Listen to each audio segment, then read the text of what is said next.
Hey everybody, welcome back. Today I have almost completely hijacked the subject matter. I have somehow strategically, not somehow, I did it all on purpose.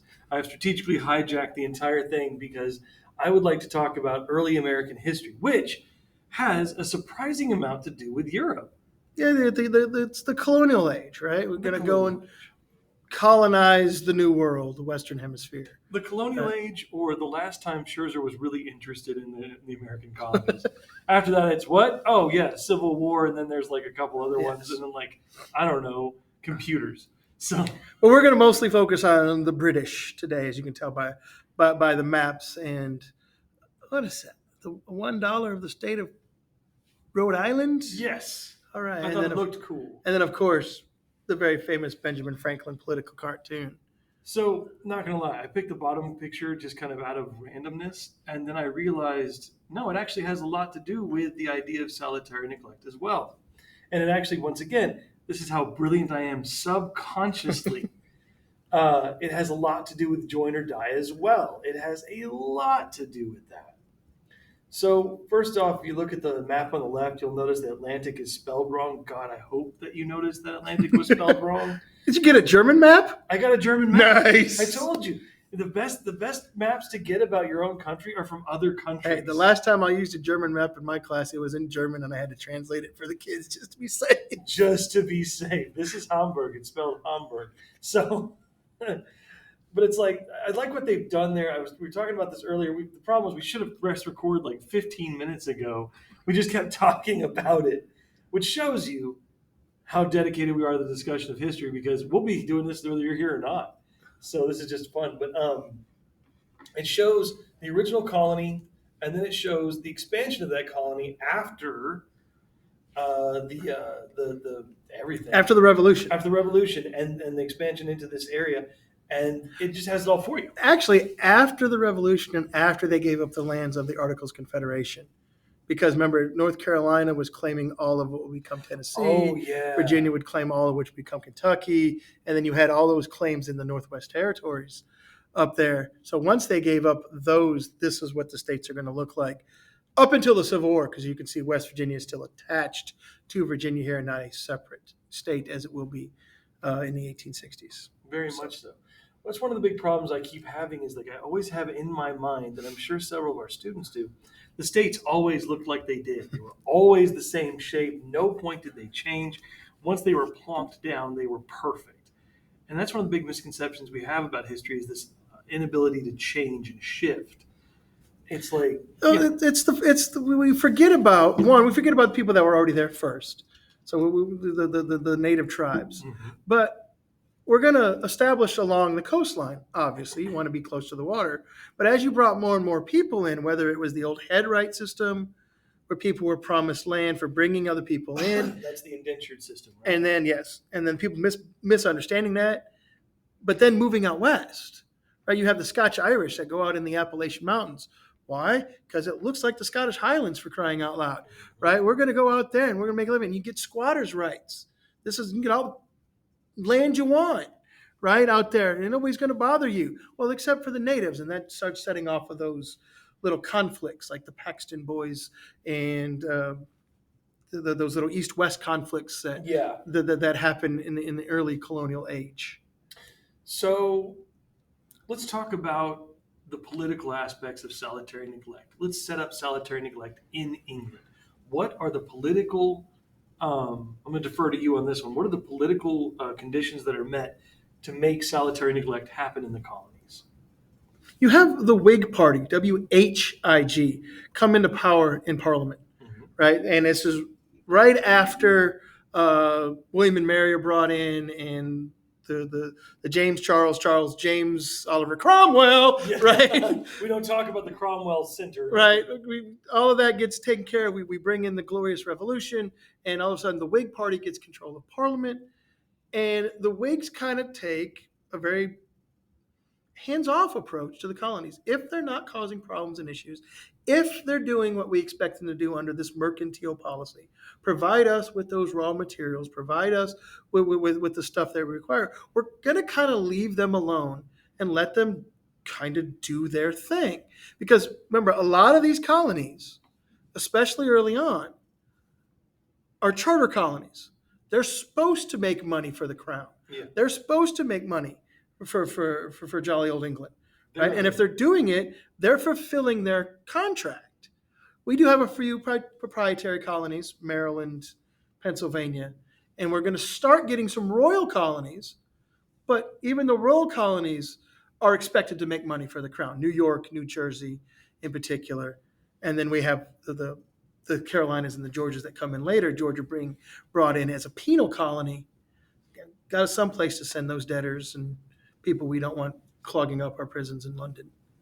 So what is then the difference between, so the joint stock companies, the charter companies, those are individuals who buy the land or take on the debt of the land. Royal colonies are appointed by the government as a section of land for their use and their profit. The proprietary colonies, could you please explain proprietary colonies? Essentially, the crown owed money to individuals, and instead of paying them back in money, they gave them land in the New World. William Penn, right? We owe you some money, man. How about some land in the New World? We'll give you all this land, William Penn, right? And why don't you take your Quaker friends with you? Dual purpose. Yes. Lord Baltimore, we owe you money too. How about we give you this area right north of Virginia in the Chesapeake Bay and take all your Catholic friends with you? Y'all have a little. This is where we get this idea of religious freedoms and liberties coming into play to establish the new United States, because they're not wanted in England. Let's just call it what it is, right? The Quakers, the Society of Friends, they're not wanted. Hey, go there, establish yourself. Pennsylvania does a great job with it, right? They sell the colony, they welcome everybody. Maryland is created, Mary's land, Maryland, right? It used to be Maryland, two separate words. Still stubbing the nose at the king, right? This is our little Catholic area, right? This is after Mary, but again, it's James and Charles. So you can always make an argument James and Charles are very Catholic English kings anyways. Yeah. When your uncle is Louis XIV, you probably got a lot of Catholic leaning. So maybe it's more the fact that they owe them money, but it then gets a Catholic foothold in the New World as well. Awesome. So, as you said, the Whig Party says, why bother with them? Let them, as long as they're making the money we need. And so that gives the colonies a lot of leeway, right? A lot of self. Lots. So let's talk about what naturally comes out of that. The two major focuses are the politics that come out of it with their own legislative houses and their own self-governance, and also the economics, trading with who they want to no matter what. So where do you want to start? Well, they're not supposed to trade with everybody they want to. Let's start with economics, because that's exactly what they're going to do. Yeah. But they're supposed to be practicing mercantilism. They're supposed to practice that policy. There's all of these acts from the 20s and the 30s, the molasses acts, the sugar acts, that never get enforced because they're making money. So we just kind of turn that blind eye economically under the Whig control in England towards their colonies in the New World. So let's focus on mercantilism really quick. Mercantilism consists of two things. One, colonies exist to provide the mother country with raw materials, especially since this is going to be the slow beginnings of the Industrial Revolution, and we're going to need more materials to make more goods. This in turn leads to something called a favorable balance of trade. A favorable balance of trade is something that one should strive for in their own lives as well. You make more money than you spend. It is simply the basic principle of not going broke, which is nice. So once they're fulfilling those two slots, those two little check boxes, it seems okay. Economically, they'll even look the other way when they sell sugar or they buy sugar to like build up this nascent whiskey. And they're selling it and buying it from the French and the Spanish.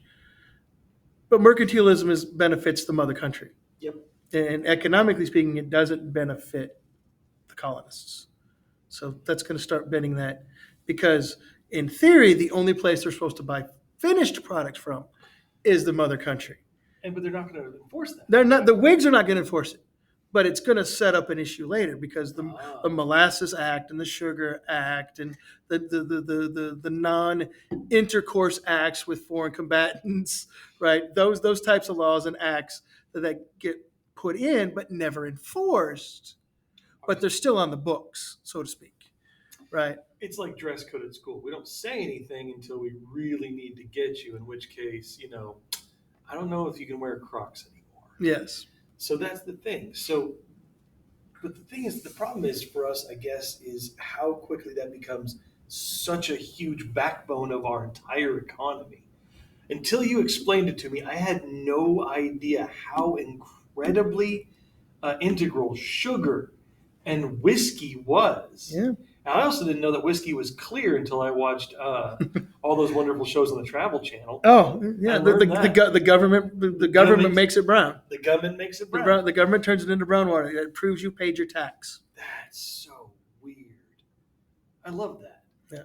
Do you think they do it with, like, the mac and cheese? It doesn't become yellow until you pay your taxes. Until you pay your taxes on it. Like that white cheddar stuff is just wrong. It's just right. You're gonna get fined. This is contraband mac and cheese. All right, so politically then, let's talk about that. Politically, this salutary neglect, do you think it was mostly just the fact that it was hard to communicate with the colonies? Or do you think that this level of self-government was something they encouraged? I would say a little bit of both, actually, putting it that way. Because you're still talking, what, a month, 2, 3, depending on weather, and depending on when you left, Where right? the winds are, Yeah, where the winds are getting there. And 2, you get to come back and you go, okay, like Virginia sets up a House of Burgesses, right? Massachusetts Bay has a lot of almost small town direct democracy happening, right? Going on. So you get this kind of conflicting styles a little bit, but I tend to always bring it back to the economic part of it. If it's not causing problems, not causing issues, we're fine. Now, how far are we going to let them travel? And then politically speaking, whose job is it to protect them? The settlers, that is, the colonists, that is, right? Is it the job of, let's say, in a charter colony like Massachusetts Bay? Are the British responsible? Is the British regular army responsible protecting those out in western Massachusetts? I can see and it's both, the yeah. same responsibility. Now, we would assume in a royal colony, it is the British regular. That's a royal colony. It's a royal governor, right? But for proprietary. For proprietary colonies, right. And for charter colonies. Now, remember that charter can be revoked anytime. Yeah. And that's why I always bring back economics. Because Virginia's a charter colony, Massachusetts Bay's a charter colony, and they're going to get those charters revoked eventually. And they'll fall under the guise of the empire, of the king. Excuse me. But for a while, where's that balance, right? How far inland do they go in Virginia? How far west do they go? I'm just trying to think in terms of SAQ questions. To what extent is the protection of the colonies, of proprietary and charter colonies, incumbent upon the royal crown? Because the problem is, if you don't protect them, you're losing lots of cash. But if you do protect them, you're spending lots of cash. Yes. Once again, it comes down to money. And especially in places like Massachusetts and things like that, with the volatility towards and from the native peoples, the Wampanoag, we're friends, we're enemies, we're friends, we're enemies. They switch up like every other decade. Yeah. If you look at the history of Massachusetts Bay, right? So you have that problem. And depending on who's in charge, who's I think the word is sages? The sages of the native tribes. It's like whoever's in charge. We think of like natives as like this kind of like 100% conglomerate group. Yeah. If you don't think of like Native Americans, if you do start to divide them up into tribes, they're all like the same and they never change. They're not dynamic. They're always static. But the idea of, let's talk about King Philip's War then as an example of who's in charge of protection. Yeah. Metacom's War. So Metacom comes in. He has made a sage of these tribes, of this one tribe, of his tribe, and he encourages others to join him in an attack, an offensive attack against the colonists. Who then do we go towards? The militia or the royal governor? Quick answer would be the militia, because they should be there first. Mm-hmm. And then the royal governor, if it extends, needs to go and it longer. Does. And you need to get them involved. But if they don't get involved, then is it a dereliction of duty on the royal governor's part? Remember, the royal governor supposedly, appointed from the crown. So if he's not doing his duty, by default, the king's not doing his duty. And John Locke says the first role of the government is to protect the people. Mhm. That's its first role. And as you can kind of see where that seed starts to get planted with some, right, with more of the intellectual crowd. Oh yeah, but when you talk about it, when we talk about it this way, it seems almost very common sense as well that the regular people, the I farmers. see what and you did stuff- there, by the way. What? Common sense. I saw what you did there. Thank you. I'm so bad. I didn't realize. But these farmers are going to start to get this idea as well. This is where it starts. The reason I focus on this so much is these ideas of who protects us, whose responsibility it is, becomes the major thesis for the entire course. Well, and it becomes, well, to narrow it down even further, a little further, becomes the reason for the French and Indian War. Okay. Why is Washington way over basically what's going to be Vicksburg? Right? It's going to become Pittsburgh, right? Fort Duquesne becomes Pittsburgh after the colonists finally and the British finally win it. He's there for monetary speculative purposes. He is there to check and see He's about this new investment. Yeah, and protect the colonies that are there going, hey, we're way out west. You got to protect us. Again, it's that west coast, western edge of the colony, against the East Coast money to lead. We've always been an East Coast money to lead country. And it starts back then, right? There's a reason, Wall Street's where it's at. There's Right, and the Dutch gave us Wall Street. It wasn't like something that's relatively new. The Dutch put it there. That's where they conducted their business. That's where they kept their banks before they gave it up to the English without having to fire a shot. Well, the Dutch also came up with the stock exchange, and they were like, "Look, man, we have plenty of space over in Southeast Asia. Yeah. You can have this rundown place. Enjoy the furs and the swamp. Yeah, Bye." and then killed the Dutch golden era. Yeah. Sometimes, oops, Well, see that coming. Once again, our good friend Captain Hindsight says, Yes, yeah. Man, should be promoted, General Hindsight. Should have been here, right? Should have been here. So, Salutary Neglect goes for so long. We create these political structures, the House of Burgesses, the basically a low-level republic or democracy. And then you have, because New York used to be a Dutch colony, you have remnants of old feudalism in New York that actually stays until the 1840s. These little partitions of land where the guy owns the land and then he lets people live on it and work on it, just like an old feudal lord would do. That actually stays in New York to the 1840s. This is where the Knickerbocker stuff comes in. Yeah. This is where Rip Van Winkle and that school of thought. Sleepy Hollow and all that stuff. Yeah, that's all very old Dutch that stays in New York even after the English take it over. They allow it to happen because, again, it's not really hurting the bottom line. Okay, so let's take a look at that real quick from the point of view of Washington Irving, who is actually making a very big statement about this in his books. It's represented through literature. The idea that the Van Garretts of the Legend of Sleepy Hollow have such a powerful hold on the land because basically that's it is a literal European feudal fief. Yep. And the idea is basically that is so like slowly. How do we get from that though? That's my question. How do we go from this fiefdom to a representative republic In New York? in New York? It takes, like I said, till the 1840s. I mean, it slowly kind of 70 years dies after out. Just 70 years after the American Revolution, they still have these little pockets of little fiefdoms, like you said, in New York State, especially upstate New York and the further west and closer to Canada you get, because they finally moved the capital to Albany, which makes it a little closer. It kind of brings everything in. The history up there is just kind of different. Just built different. It is built different because it's not as straightforward as the Virginia House of Burgesses, which looks like the House of Commons. Yeah, it looks like that. It's not like the Connecticut Constitution.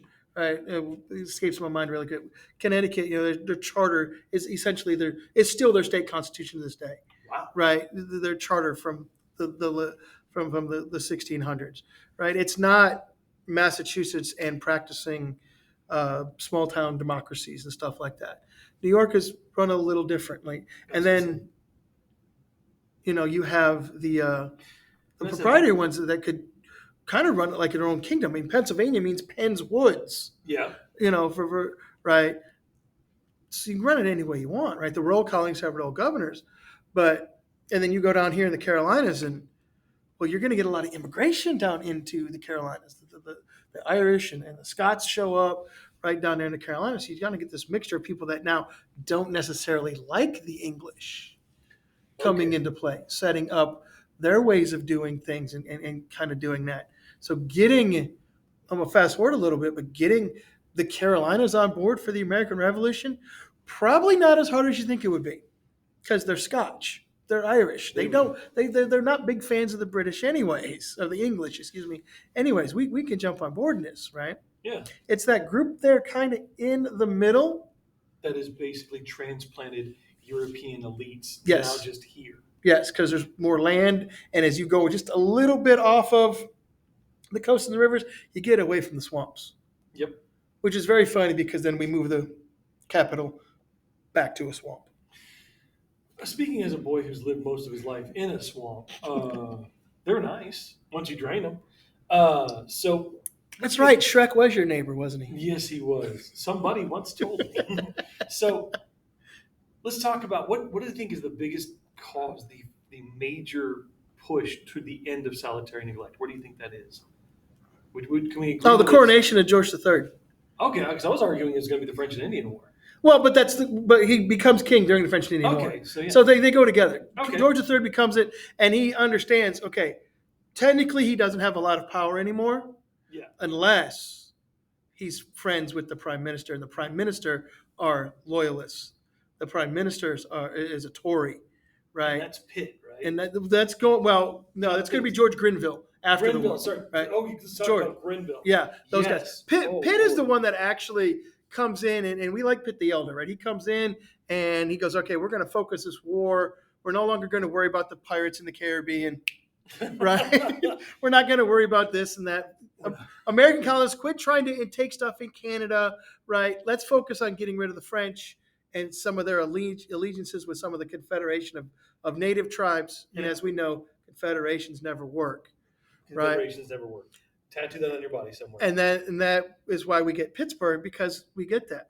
But then the Loyalists come in partway through the war, and that war shows the British that we've neglected them too long. Right now they've gotten now it's like you let your toddler get away with too much, and now you got to try to start disciplining them. Or like you said earlier, we're now going to enforce the dress code. We haven't enforced it all year, but it's now April, so let's enforce the dress code. And now it's a problem. Now there's something that makes it a problem. Yeah. Now that you caused us this fight, so it's not just the problem was I keep teaching in a very simplistic way that it was mainly the debt. It's mainly the debt and the war debt, and there's a huge part of that. Yeah. But it's also social and cultural. Oh my gosh, they didn't listen to us when we told them not to settle in this valley. Now we've got to pull back on the reins. But the problem that they cause is the economy that's sprung up and the life that's become the main source of income and the main source of the way of living in America cannot be reined in that quickly. We can't become British very quickly again. No. And you start enforcing those laws that you never enforced.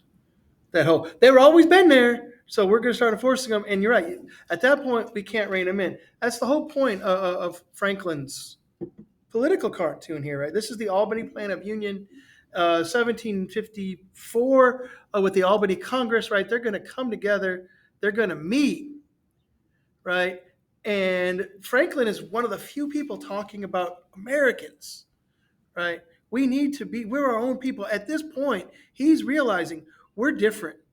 We're no longer really British. Yes, we're British citizens, but we're not treated politically, economically, socially. We're culturally different, right? We need to start thinking about coming together, or we're just going to die individually, right? As the thing shows here. The other mythology I like about this is there's this old mythology, old superstition about cutting up snakes. If you cut up a snake into many pieces, each piece is going to grow its head and become its own thing.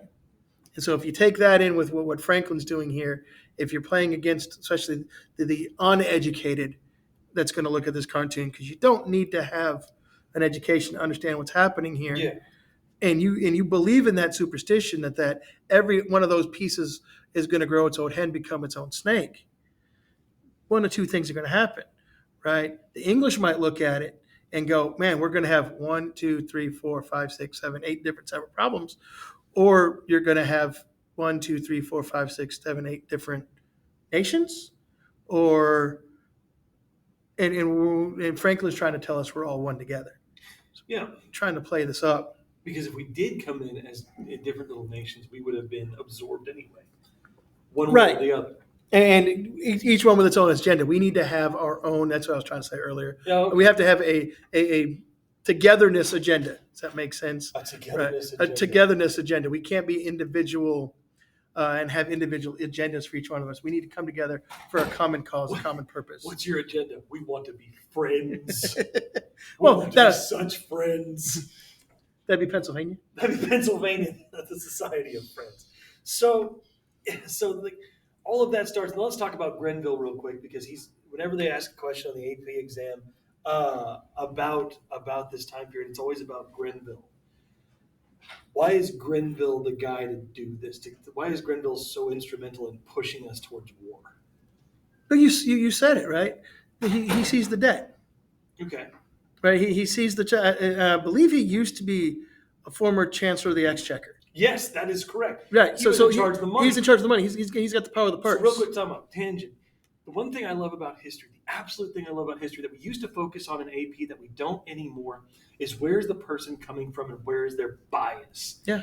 And the thing is, when you can look at it, understanding who Grenville was and where Grenville spent his life working and doing, you see where he is. He's the Lord of the Exchequer, which means that he always makes sure that the money is flowing correctly and the books are balanced. That's his mindset for years. I mean, like a substantial part of his life before becoming prime minister was making sure the books balanced. And remember, in the British system, not only do you have the prime minister and his cabinet, you have a shadow prime minister and a shadow cabinet. So the minority party, it has the exact same setup on the other side. They just don't have the power. But the thought is, if they get the power, those are the people that fill those jobs. So even when he's not in, it's a shadow government. Yeah, no, I'm just. It's a very public, open shadow government. No, but shadow parliament sounds like a really awesome goth band name. But yeah, I know, right? I got our first single, the togetherness agenda. So, but I'm saying, Grenville, who he is, defines what his rule is like. He's like, I need to make the money come in. That's my problem. Same thing if you look at everybody else in politics. Where they come from is where their mindset is. If you don't understand why a politician makes the votes they make, or does the things they do, or leads the way they lead, the answer is usually, what are they used to? Look at Mike Morath, the head of education, the Secretary of Education in Texas. Mike Morath is not an educator. Mike Morath is a software developer. So his thoughts lie with, how do we make the software more accessible? His focus is technologicalizing schools, which is a word I just made up. It's all right. That's 100%. I just made up to get together this agenda. No, that thing, I think that was always there in the collective unconscious. You sort of plucked it. But that's the thing. His agenda is going to be there. The next guy that comes in, next lady that comes in, their life is going to inform them. Like, if I ever got to that position, oh, God help us all. There's a reason why I'm not a Jedi. Bad things would happen. But you said it a minute ago. We kind of lose that sometimes with in history in general, right? Looking at what people have done before. Remember the old saying from the 1950s? How General Motors goes, so goes the country. Yep. Well, who said it? The Secretary of Commerce or something like that, who was used to former head of General Motors, right? Yeah. And so it's like, that's why they're going to have Eisenhower during the Cold War, we were talking about him. His ability to negotiate with Khrushchev on an equal level and not lose his cool is 100% defined by the fact that he was the supreme Allied commander of World War II.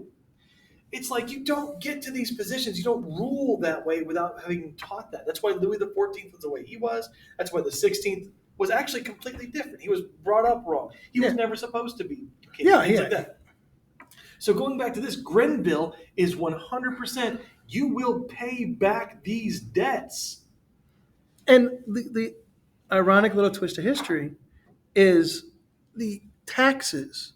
But even the increase of taxes against the American colonists still weren't as high as the taxes they were paying back in Mother England. So they were still getting preferential treatment. They were still getting a little bit of that colonist treatment, right? Because of mercantilism, they're bringing in money. But he's like, you got to pay for a little bit of this because, well, you guys caused it. Your boy George. Your boy George. Your boy George started a world war when he surrendered, right? And went way out there. So you got to pay for this. But the problem is you can't, economically speaking, politically speaking, the Americans are like, you can't do that now. You can't retroactively start enforcing stuff. And the British said, well, yeah, we can. And then we get that beautifully, uniquely American thing. No taxation without representation. How is that? We don't have a member in Parliament. We don't have anybody over there. There's not a single colonist representing us over there. Why isn't somebody over here? Whoa, and here's the beauty part. No, hold on. Yeah, go ahead. Here's the beauty part, right? The colonists don't want anybody over there. What they should have said was good. Send somebody. You know what? Send 13 somebodies, one from each. Because at that point, the colonists now have a voice, and they have nothing left to complain about if nothing gets done, because they have a voice in Parliament. I will argue, if the English go, you know what? Send somebody. Send 13 somebodies. Everybody pick a representative, just like if we're from Liverpool or Chelsea or wherever we're going to be from, right? Come on over here, make your vote. We're going to get voted down every time. But they won't do it. It's that hard-headedness of the British, right? No, every Englishman can represent any Englishman. They don't need from the colonies to represent the colonies, right? That virtual representation of the British system works against them in this favor, and it galvanizes those intellectual colonists going, okay. Well, yeah, you said it yourself, though. Over there. Over there. We don't have someone Over there. And the galvanization that you're talking about, that's that forging, that stealing is basically going to be this idea that, well, now that you've made it about this, once you stuck that line in the sand, there is us in the U.S., us, and then there's them in the Holy English Monarchy. Yeah. I'm trying to make it. It took us about 15 years to get to what Franklin wanted, but we started to see it. They start enforcing things, and they start having navigation acts, and they start having admiralty courts, and they start basically making us going back to covertly smuggling things. I mean, that's how Jan Hancock makes his money as a smuggler. We're really good at smuggling stuff in the United States. Very good. The reason we're so good at smuggling stuff is because we learned it from watching the British. Yeah. We're good because they taught us well. Yeah. So that's the end of salutary neglect, is this idea that Grenville's like, nope, time for you to pay your fair share. And inadvertently, or vertently, I don't know if you can do things vertently, but he kickstarts not only he basically revs up the engines that were already there, the self-government that was already there, the economy that was already there, and now he has provided a straw man for them to have as the other over there. Yeah. No longer, and that just plays right into. I'm making Franklin sound like a diabolical genius, but he was. The idea of now we see ourselves as Americans. Well, yeah, because you get the circular letter. You get letters from a farmer in Pennsylvania. And then Thomas Paine's Common Sense. Everything written at a more vernacular level to try to get the general population of people involved in this movement, so they can start seeing, what is kind of being presented out there that's kind of overly hidden, right? Yeah. When you start taxing glass, and you start taxing tea, and you start taxing all these little imported goods that came already from the mother country anyways, right? You're not really paying attention to it. You're paying your taxes. But what are they doing with those taxes? Well, all of a sudden, there's a standing army in Boston. There never was one before. There's an army in Philadelphia. There never was a standing army before, right? All of a sudden, now there's British Royal Naval vessels, just off on the coastline there, where there never was before. Now this feels like an invasion. And now all of a sudden, it's like, whoa, what's happening here? But that's the thing about this is it becomes feeling like an invasion. Originally, it would be we asked the question earlier: to what extent should the king protect the colonies? And now the question is: to what extent is the king invading his own colonies Yeah. and patrolling his own colonies? And how do the colonists, maybe the 20 to 25% that would call themselves patriots at the time, what do they do to start not only defending themselves, but defending the colonies from what's happening economically, politically? Because remember, the charters are pulled, right? So now Massachusetts and Virginia are royal colonies, right? If you read Abigail Adams, Remember the Ladies, right? You know, she talks about how can Virginia be duped, right? Duped by a Dunmore, right? Right? How can they not see what's happening, right? Outside of George Washington, name me a. Now I'm paraphrasing here. Name me a good Virginian outside of General Washington. She hadn't met Tom yet. Her and Thomas Jefferson were going to become really good friends. Oh, they're absolutely. going to write letters back and forth just like Tom and John do. So that's the thing. So the end of solitary neglect. What are the top 3 benefits to what will become America that you think solitary neglect gave us? It's that individualism. We got to do our own thing. Chesapeake Bay grows up as a whole different culture than Massachusetts Bay. We got this kind of individualism of where we're at. And we learned how to come together eventually. But do we keep that knowledge? Because sectionalism is going to be one of Sectionalism, but the problem is we start losing it almost immediately. Yes, and you're right. It's the sectionalism that comes into play. We need a big bad. We do. We need a big. When do we come together? We need a big bad.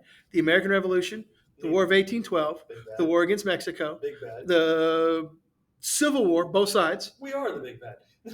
Yeah, right.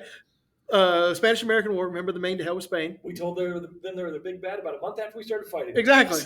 World War One. Easy big bad. World War Two. Doubly easy big right? bad. War on terrorism. Big bad. We can define it. We just don't know. Like we don't have exact locations, right? We can define what we pissed off about, yeah, and want to get back at. Now where they at, and now we got to trust. Wait for it. Intelligence agencies, our own, the British, hell, even the Russian intelligence agency, we got to trust, right? Coming into play, right? Yeah. We need a big bad. We don't get behind ourselves in Korea. We don't get behind ourselves in Vietnam, right? And what happens there? Right, we don't have a big bad.